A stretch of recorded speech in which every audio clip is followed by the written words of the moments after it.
I had heard of Twitter. I was not familiar with it, but I knew that it was out there. I knew that it was a way that you could use both computer website and text messaging to post comments. I started to think about how I might be able to incorporate this into the actual classroom setting in my big group of 90 students as a way to pull more students into a class discussion that I ordinarily wouldn't be able to do in 50 minutes with that many people.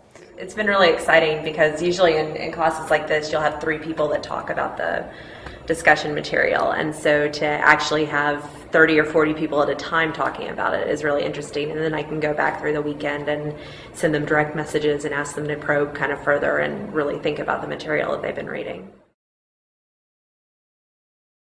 I'm really impressed with all of your posts today. You guys did a great job. I do want to bring us back and talk about what some of the most useful things are that you either saw go up here or things that you talked about in discussion, the posts, or what you read. Kids are able to get outside of their comfort zones. They're not having to worry about speaking in front of 200 people, 100 people, however many people are in the class. So I think it really helps. It actually gets the students incorporated into the class and makes them more enthralled, I guess, to get into what's going on and discuss things more. People need to learn to get their opinion out somehow, and a class of 90 people trying to pipe up and be heard over everyone else can be a little intimidating, but here all you have to do is type it out, hit enter, or send it from your phone, and your opinion's up there for everyone to read.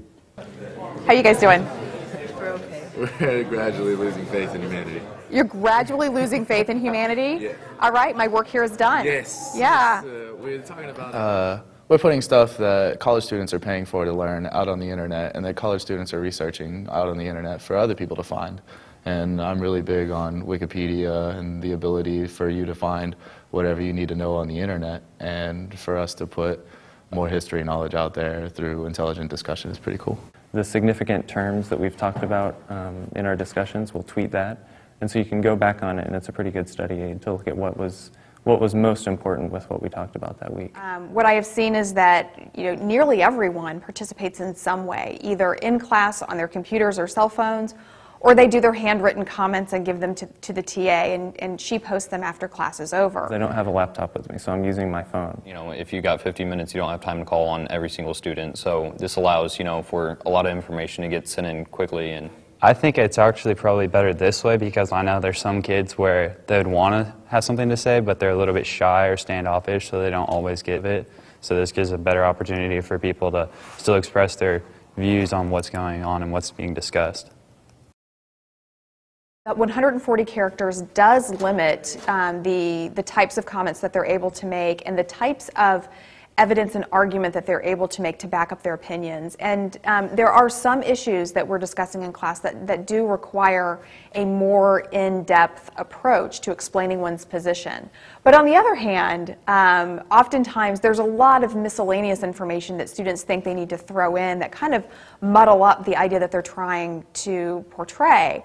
So having to keep them limited to 140 characters does require students to get at the absolute kind of central point. I think it really forces them to focus.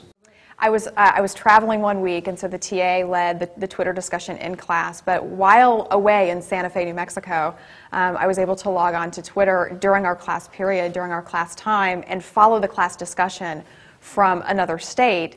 And as much as I could, I contributed as many comments as I could to what I saw the comments being posted on the Twitter board that week. My understanding is that students in class thought that was actually kind of cool. They thought that was pretty exciting, that even though I wasn't here, that I was still kind of participating in the class and giving them feedback on the types of things that they were saying.